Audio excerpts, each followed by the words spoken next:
Chosen one, God is calling you privately. You are required right now. Come alone. Alex Carter had always been the kind of guy who blended into the background like wallpaper in a cheap motel. At 32, he was tall but slouched, with a face that was handsome in a forgettable way, dark hair that needed a trim, hazel eyes that rarely met anyone else's for long. He lived in a cramped one-bedroom on the edge of Denver's industrial district, where the air smelled faintly of diesel and regret.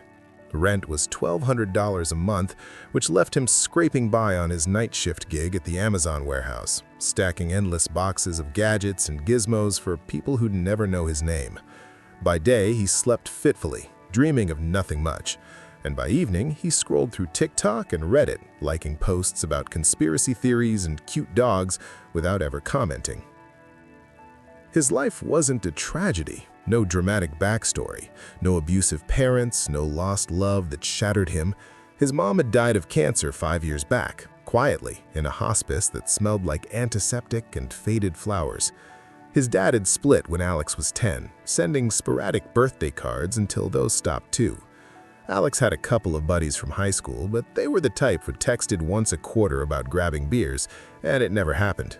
He dated sporadically, apps mostly, leading to awkward coffees that fizzled out. "You're nice," they'd say, "but..." And there was always a but. He was reliable, sure, but forgettable, invisible, even to himself. That Tuesday night, or was it Wednesday morning, started like any other. Alex clocked out at 1:45 a.m., his shoulders aching from lifting pallets of toilet paper and protein bars. He drove his '08 Tacoma home through the sodium-lit streets, stopping at a 7-Eleven for a microwave burrito and a six-pack of Coors. Home by 2, he ate in front of the TV, some true crime docuseries droning on about unsolved murders. By 2:15, he was in bed, scrolling his phone in the dim glow of the screen, the city's ambient noise filtering in, distant sirens, a neighbor's muffled argument, the perpetual hum of I-70 traffic. Then, the silence hit. It wasn't gradual. It slammed down like a blackout curtain. No hum, no drip from the leaky faucet he'd been meaning to fix, no creak of the building settling. Even the tinnitus he sometimes got from warehouse noise vanished. The world had gone mute. Alex sat up, heart thudding in his chest like a bass drum in an empty hall. He checked his phone. 2:17 a.m., battery at 43%, no notifications. He swung his legs over the bed, feet hitting the cold laminate floor, and listened. Nothing. It felt wrong, like the air had thickened into something breathable, but heavy. That's when the voice came. It wasn't audible in the usual sense, not through his ears, but filling the space around him, resonating in his bones. Deep, resonant, like James Earl Jones narrating the universe itself. Masculine, ancient, yet intimately close, as if spoken from inches away. "Alex, chosen one, I am calling you privately. You are required right now. Come alone." He blinked hard, laughed, a sharp, disbelieving huff that echoed too loudly in the silence. What the? He rubbed his eyes, wondering if he'd dozed off mid-scroll and this was some weird dream, but the voice repeated, slower, each word deliberate, like stones dropped into a well. "Chosen one, come alone." Chosen? Him? The word bounced around his skull. In school, he'd been chosen last for dodgeball. At work, he was the guy they called when someone else called in sick. Chosen implied purpose, destiny, stuff from movies like The Matrix or Star Wars, not for a warehouse drone who once dreamed of being a musician but sold his guitar for rent money. Panic flickered, then curiosity. Was this a hallucination? Carbon monoxide? He checked the detector. Green light, all good. Stroke? He flexed his hands, no numbness. The voice didn't demand or threaten. It invited, with an urgency that felt personal. Alex stood, the room spinning slightly from adrenaline. He pulled on yesterday's jeans, a faded Broncos hoodie, and his scuffed Nikes, grabbed his keys and wallet out of habit. Stepping into the hallway, the fluorescent bulb overhead buzzed once, then died, plunging the corridor into shadow. The emergency exit sign at the end glowed crimson, like a beacon in fog.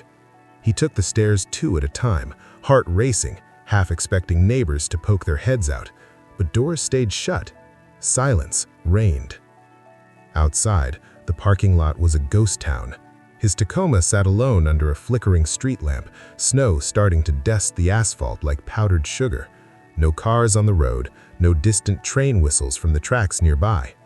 Denver, a city of over 500,000, had hit pause. Alex slid into the truck, the door creak echoing unnaturally. Key in ignition, engine roared to life, headlights piercing the flurries.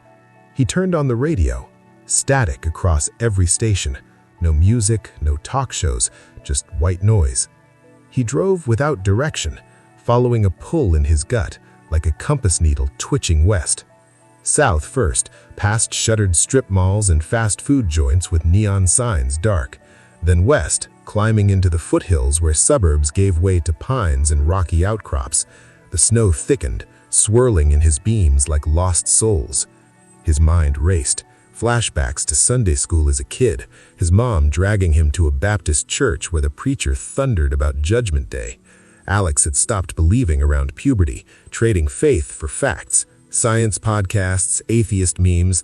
But now, this felt biblical or insane.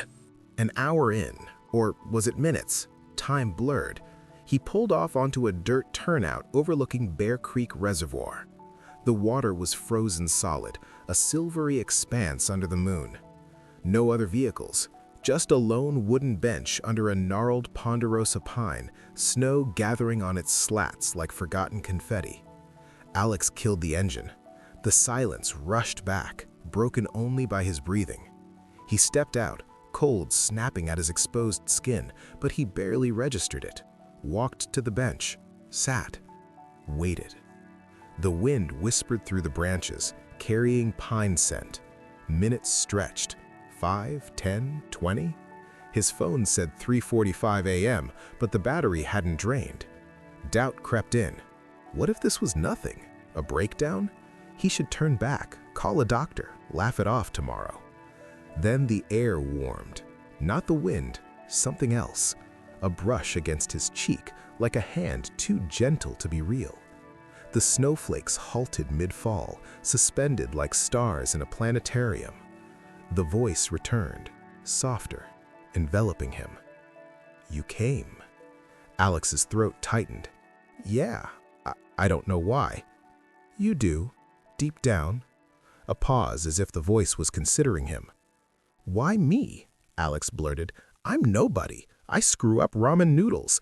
I haven't prayed since ever, really. Chosen? For what?" The warmth deepened, wrapping around his shoulders like an invisible embrace. Flashbacks hit him, his mom's last days, holding her hand as she whispered, "There's more, Alex, don't forget." A high school girlfriend who'd left because he didn't dream big enough. Nights staring at the ceiling, wondering if this was all there was. Boxes, beers, oblivion. "Exactly," the voice said, as if reading his thoughts. "The proud, the ambitious, they build towers to reach me, but they crumble under their own weight. You've carried quiet burdens, loss without lashing out, loneliness without bitterness. You've stacked those boxes not for glory, but to survive.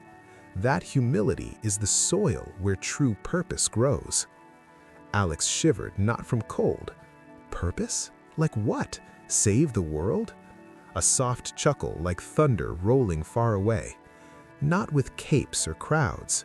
The world forgets me in the noise. Social media scrolls, endless ads, wars of words. You will remind them in the hidden places. A word to the weary coworker, a hand to the homeless vet on Colfax. Acts that ripple, unseen but unstoppable. The mission is fragile, that's why the call is private, no fanfare. Come alone, as you did." Tears welled, freezing on his lashes. "What if I can't? What if I fail?" "Failure is part of it, but you answered. That's the yes I needed. Listen for my nudges. They'll come in whispers, a gut feeling, a stranger's need. Protect this. The world will distract, doubt, or destroy if it knows. Keep it close." The warmth peaked, filling him with a peace he'd never known, like every broken piece slotting into place. Then it faded, snow resuming its dance. The voice lingered one last word: go.